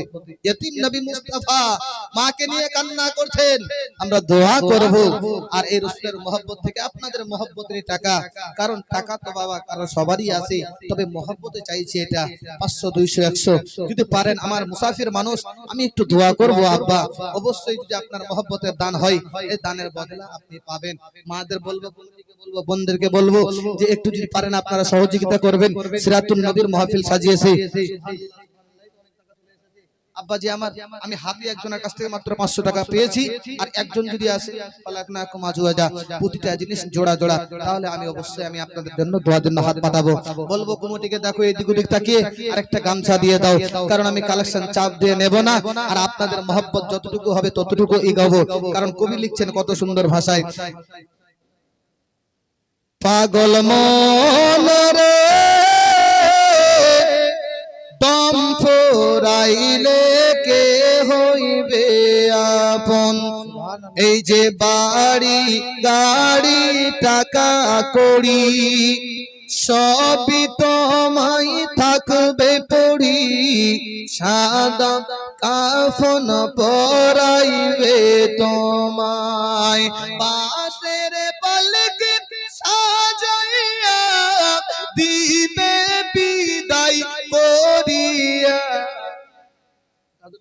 বাঁশের পালকে সাজাইয়া দিবে বিদায় করিয়া, আমার রাসূল বিনে কে হইবে আপন, পাগল মন রে দম ফুরাইলে কে হইবে আপন, যারা তোমার ছিল আপন তারাই তোমায় করবে দাফন, তারাই আবার আনিবে কাফন, আতর গোলাপ ছিটাইয়া সঙ্গে নিয়ে যাইয়া, আতর গোলাপ ছিটাইয়া পালকি নিয়ে যাইয়া, আর রেখে আসবেন ওই নিঝুম জায়গায়, পাগল মন রে দম ফুরাইলে কে হইবে আপন, হবে না বাবা। নিজের অ্যাকাউন্টে যদি জমা দিতে হয়, মহব্বতে একটু চেয়েছি আর কেউ হবে না, 100 টাকার একটা ভাই পেয়েছি, আর একটা যদি পেতাম বড় ভালো। যদি মহব্বতে আপনারা যদি একজন এগিয়ে আসেন আমার মন বড় আনন্দ হয়ে যেত, যে কুটিরামপুরে নবী মুস্তাফার আশিক দেওয়ানেরা আছে, আমার রাসূলুল্লাহর মায়ের কথা শুনে 500 টাকা বের করেছে। আপনার 5000 চাই নাই, আপনার কাছে 10000 চাইনি, মাত্র 500 টাকা চেয়েছি আপনাদের মহব্বতের জন্য। আব্বা আম্মার নামে দোয়া, নারে তাকবীর নারে রিসালাত, 100 টাকা দিয়েছে। আব্বা আম্মা, কারো আব্বা আম্মা চলে গেছে বাবা কবরে, তাকিয়ে আছে আমার বেটা আমার জন্য দোয়া করবে, কি করবে? কারো মা নাই, কারো বাবা নাই, তাকিয়ে আছে আজকে কবরে, না জানি আমার বেটা আমার জন্য দোয়া করবে। আব্বাজি আমার অনেক দূর থেকে আপনাদের মাঝে এসেছি। রাসূলুল্লাহ বলেছেন যে এই জায়গায় 40টা লোকের জামাত হয়, নিশ্চয়ই ওই জায়গায় লোক নেককার বান্দা হোক বান্দে লোকই তো থাকে, জোরে বলুন সুবহানাল্লাহ। আপনারা জ্ঞানী মানুষ, নিশ্চয়ই কোন আল্লাহ পিয়ারা বান্দা বান্দে এখানে বসে আছি, তাদেরকে নিয়ে দোয়া হবে। আব্বাজি আমার হবে না, আর কারো কাছে 500 টাকা, মাত্র 500 টাকা, সুবহানাল্লাহ। একটু মহব্বতে যদি আসেন দিয়েছেন সুবহানাল্লাহ, নারে তাকবীর, নারে রিসালাত, সুবহানাল্লাহ। দেখেন 200 টাকা 100 টাকা করে দিয়েছে। চাদর যাচ্ছে মা, মন খুলে প্রাণ ভরে দেবেন, কারণ আমি দোয়ার আরজি ধরেছি আমিনার কাছ থেকে, যে আমিনা দুনিয়া থেকে বিদায় নিয়ে নিচ্ছেন, আমার আপনার রাসূলুল্লাহ অঝরনয়ন কান্না করছেন। এখান থেকে আমি রেখেছিলাম দোয়া করব বলে একটু হাত পাতিয়েছি। হয়তো কারো আব্বা নাই, কারো আম্মা নাই, অন্ধকার কবরে শুয়ে আছে, আব্বা আম্মার কথা মনে করে অবশ্যই আপনার সিরাতুন নবীর মাহফিলে আমরা কমিটির তরফ থেকে বলেছি যে মসজিদ জন্য আমরা মসজিদে দান দিয়ে দেব, মসজিদে আমরা দেব মসজিদ নির্মাণের জন্য। যদি আব্বা পারেন এই যে আপনার মাহফিলে যে মসজিদকে নির্মাণ করার জন্য আপনাদের 500 100 200 টাকা করে আপনারা দিবেন, চাপ দেব না, তবে মহব্বতে বলছি, যদি পারেন মহব্বতে আপনারা এগিয়ে আসবেন। বিরাদার মিল্লাত ইসলামিয়া, এদিকে সময় হয়ে যাচ্ছে আর দোয়া হবে। দাদা দাদির নামে তোমার গলা বসে গেছে কেন বাবু? সুবহানাল্লাহ, 100 টাকা দিয়েছেন, আর মহব্বতের লোক 500 টাকা চেয়েছিলাম গো, মাত্র 500 টাকা। সুবহানাল্লাহ, মাত্র 500 টাকা চেয়েছিলাম, একজনের কাছে দিয়েছে। খলাকনাকুম আজওয়াজা, প্রতিটা জোড়া জোড়া হয়, আর একটা হবে না কোনো মায়ের দুঃখ সন্তান, মাত্র 500 টাকা রাসূলের মহব্বতে। সুবহানাল্লাহ, একটু চিন্তা করে দেখবেন। আরেকটি কথা, একটি গজল আমাদের মনে পড়ে গেল। সুবহানাল্লাহ, আমি বলছি একবার দরুদ শরীফ পড়ি। আল্লাহুম্মা সাল্লি আলা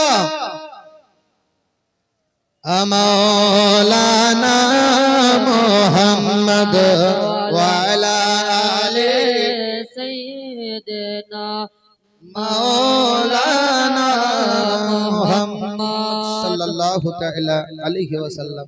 আমার দীর্ঘ বিশ্বাস এই ছন্দটা পড়তে পড়তে আলহামদুলিল্লাহ একজন যোগ্য মায়ের যোগ্য সন্তান হবেই হবে, এটা আমার বিশ্বাস। আল্লাহ পাক তার নবীর ওসিলায় বিরাদার মাত্র 500 টাকা চেয়েছে, 5000 নয়। আমি দেখব যোগ্য মায়ের যোগ্য সন্তান, মাত্র মায়ের মহব্বতে যদি কেউ থাকে সে মায়েরই ছন্দটা আমি বলবো। বলি আমি এ মাহফিলে নবীর হাদিস শোনো না, আমার নবী বলেন মায়ের দিলে ব্যথা দিও না রে। তোরে বলো সুবহানাল্লাহ, নবী বলেন মায়ের মনে ব্যথা দিও না।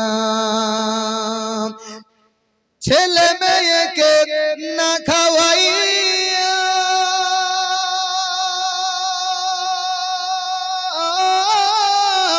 যে মা কখনো খাবার খেত না, সুবহানাল্লাহ, ছেলে মেয়েকে না খাওয়াইয়া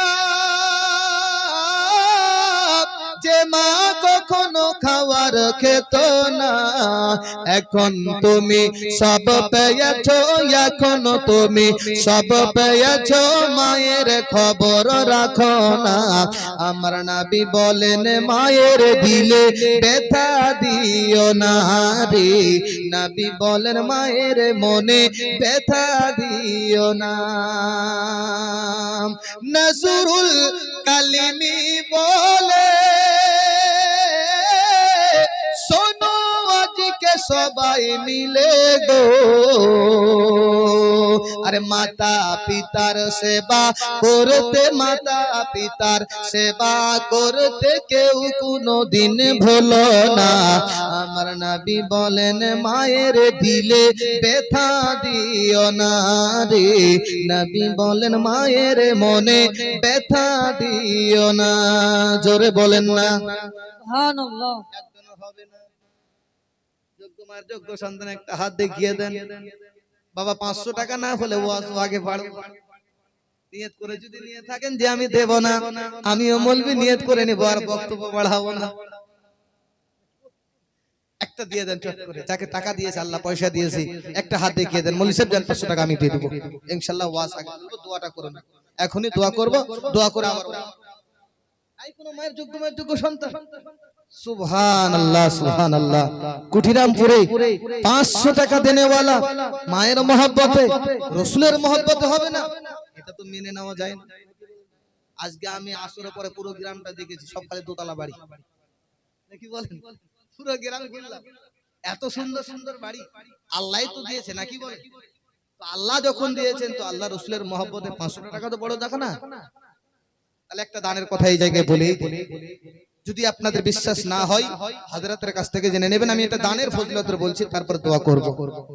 হযরতে আলী রাদিয়াল্লাহু তাআলা আনহু যিনি হচ্ছেন নবীজির জামাই আবার সাহাবী, আল্লাহর টাইগারও বলা হয়েছে, জোরে বলুন সুবহানাল্লাহ। সে হযরতে আলী আপনার ফাতেমাতু জোহরা রাদিয়াল্লাহু তাআলা আনহা আপনার অসুস্থই পড়েছে। তো মানুষ যখন অসুস্থ হয় অনেক কিছু জিনিস খাওয়ার ইচ্ছা জাগে, জাগে না আব্বা? দেখবেন সবারই জিভার মধ্যে এক একটা জিনিস একটা টেস্ট লাগে, কারোটা একদম টক লাগবে, কারো মিষ্টি লাগবে, আরো কিছু কারো ইচ্ছে জাগে। ফাতেমাতু জোহরা বলতেছে, ওগো আমার স্বামী, বলে বলো, বলে আমাকে একটা আনার খাওয়ার ইচ্ছা জেগেছে, আনার খাওয়াবে নাকি? বলে খাবে, বলে হ্যাঁ হ্যাঁ। আলী বলছে ঠিক আছে, মদিনার বাজারে কাজ করব, বিকেল বেলা আসার টাইমে আনার একটা নিয়ে আসবো। স্ত্রীর কথা শুনে হযরতে আলী রাদিয়াল্লাহু তাআলা আনহু আপনার বাজারে যাওয়ার আগে কাজ করেছেন, কাজ করে কিছু পয়সা অর্জন করেছেন, বাজারে গিয়ে একটা আনার নিয়েছেন। একটা আনার নেওয়ার পরে দেখতেছেন একটা সাইল আপনার ফকির বাবা দাঁড়িয়ে গেছে, সঙ্গে সঙ্গে বলতেছেন আপনি নাকি নবীর জামাই আলী নাকি? বলে হ্যাঁ হ্যাঁ আলী। বলে আপনি যে আনারটা কিনেছেন ওই আনারটা আমাকে দেওয়া যায় নাকি? ওই আনারটা যদি আমি খাই আমি অসুস্থ ব্যক্তি সুস্থ হয়ে যাব। জোরে বলো বিরাদার, খাবে কোথায়, কাজ হবে কোথায়?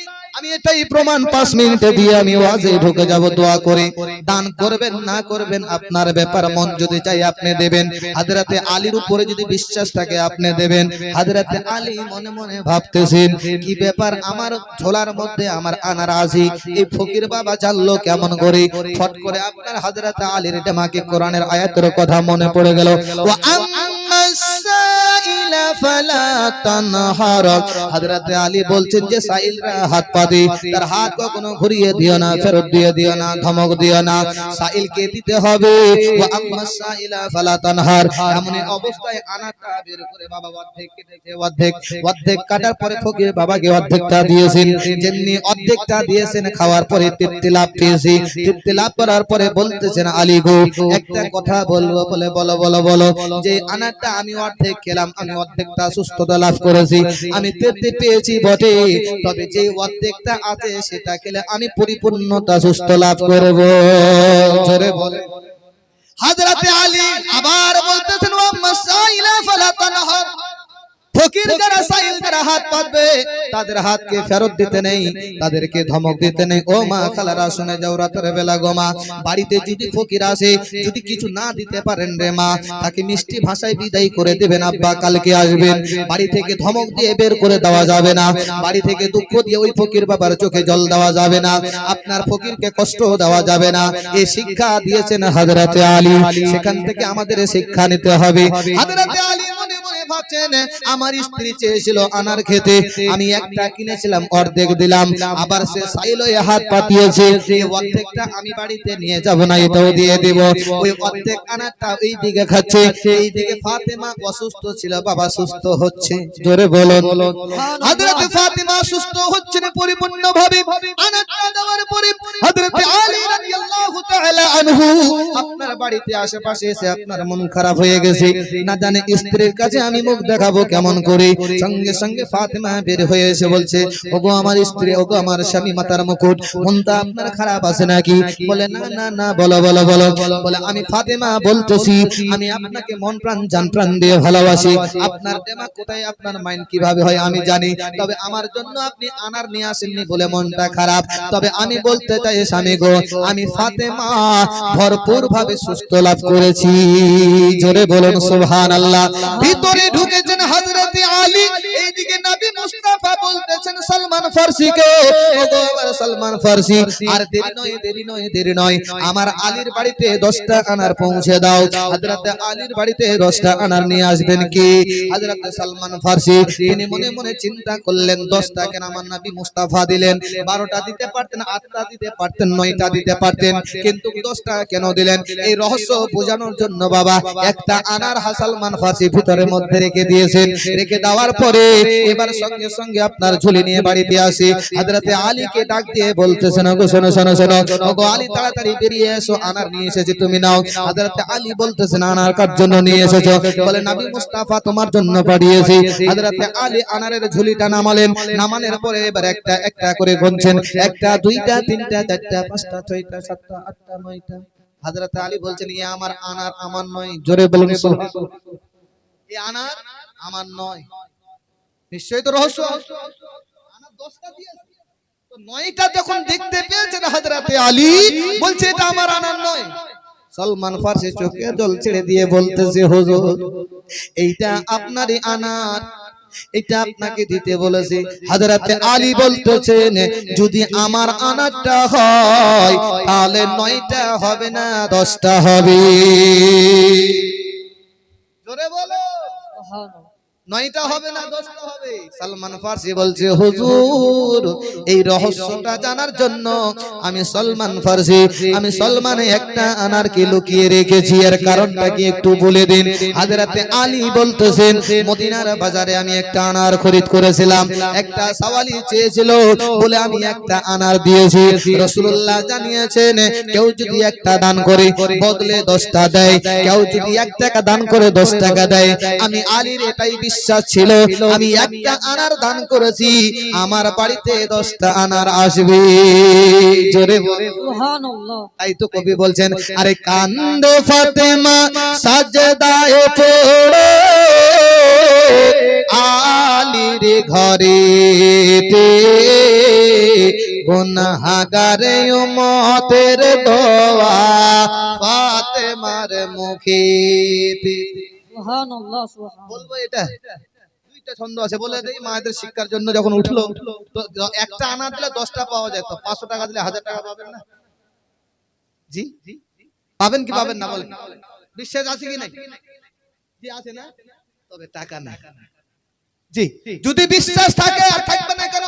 সূরা বাকারার আপনার 200 100 এবং 62 নম্বর আয়াতে স্পষ্ট বলা হয়েছে আপনার সরষের একটা যদি গাছ বানানো হয়, সরষের গাছে কয়টা গাছ হয়? একটাই তো হবে না? একটা সরষের গাছে তো একটাই হবে গাছ, আর ওই গাছের উপরে কতগুলো ফানা হয়? অনেকগুলো হয় না? অনেকগুলো সরষে হয়। তো আল্লাহ পাক বলছেন কোরআনে তোমরা একটা বীজ লাগাবে আর ওই বীজে বরকত আমি আল্লাহ দেব। তোমরা 1 টাকা দান করবে 10 টাকা তোমাদেরকে দেব, তোমরা 10 টাকা দান করবে 20 টাকা তোমাদেরকে দেব।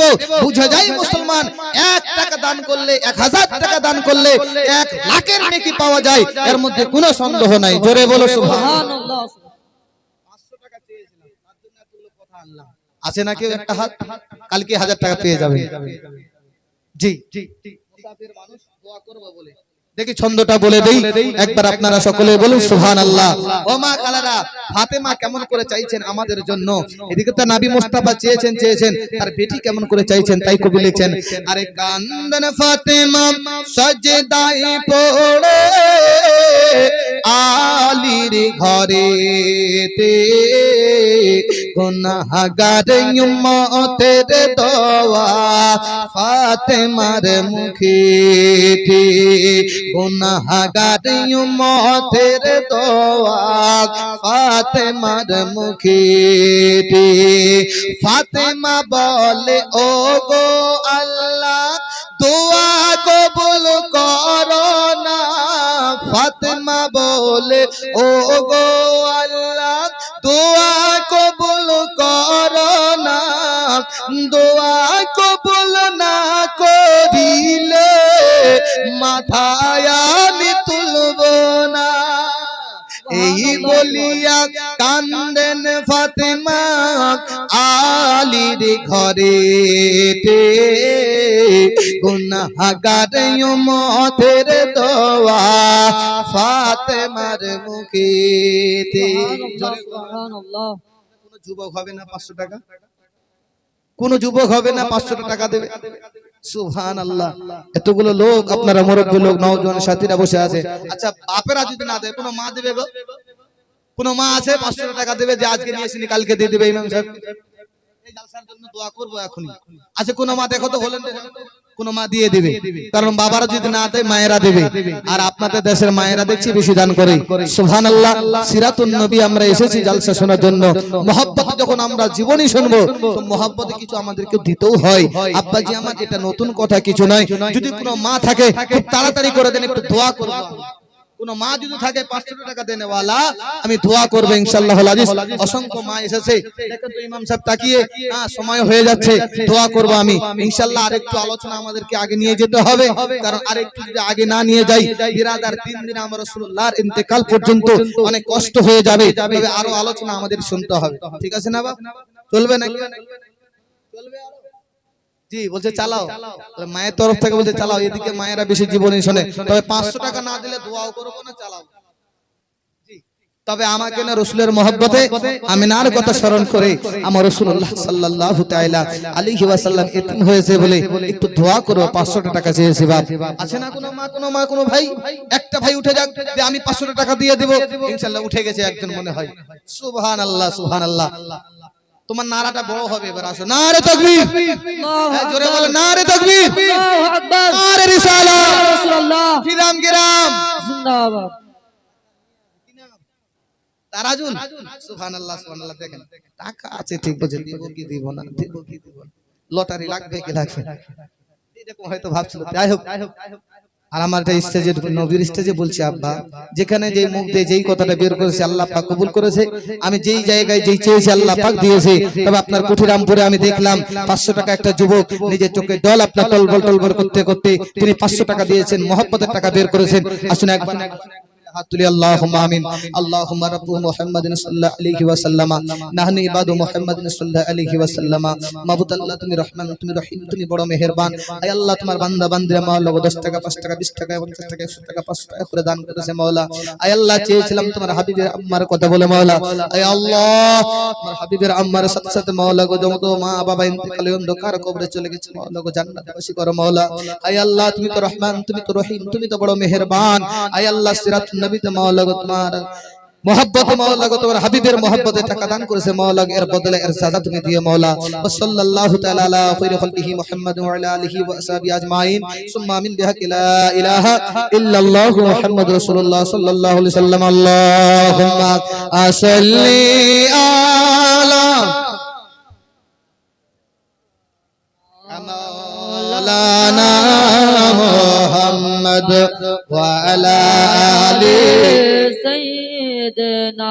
मौलाना मोहम्मद पैदा होए ऐसे सोनबी ना देखिलेन बाबार मुख 6 বছরের পরে গো নবীজি হারাইলেন মায়ের মুখ। আল্লাহুম্মা সাল্লি আলা सैयदना मौलाना मुहम्मद व अला आलि सैयदना मौलाना मुहम्मद सल्लल्लाहु अलैहि वसल्लम।